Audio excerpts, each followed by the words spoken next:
Every time we're not home, Mom opens the gate, and 17 shirtless men come into our house. Amelia told her father on that fateful day.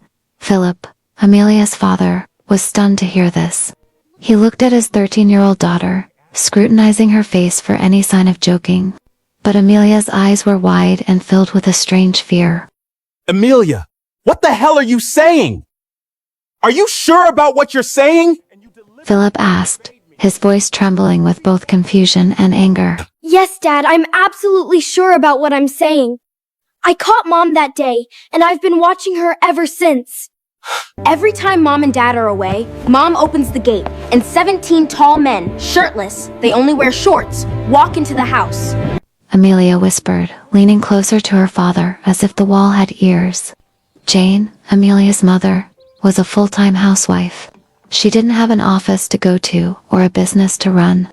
Years ago, Philip had made a decisive decision. Jane, stay home, he said. I'll make enough money for us. You just take care of the house, keep it clean, and make sure there's a hot meal on the table when I get home. Jane agreed, and for years, she seemed like the perfect wife.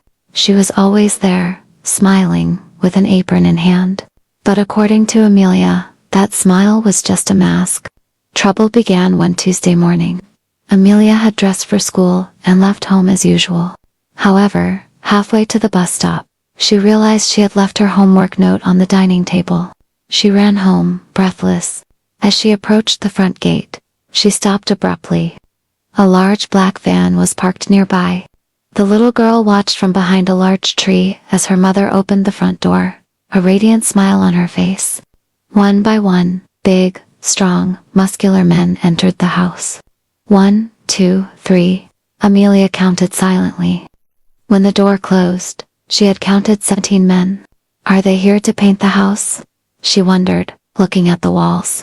But the house was only repainted 4 months ago. Are they plumbers? 17? She didn't go inside. She was too scared. She turned and ran back to school, her head spinning. To make sure she wasn't dreaming, she decided to play detective on Friday. She pretended to go to school, but instead, she turned around and hid in the bushes across the street. Exactly 30 minutes after Philip drove off to work, the front door opened. The same scene repeated itself. The muscular men arrived in silence. They didn't look like painters.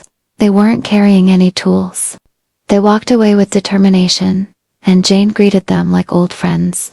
Back to the present, Philip slammed his hand on the table. 17 people, in my house.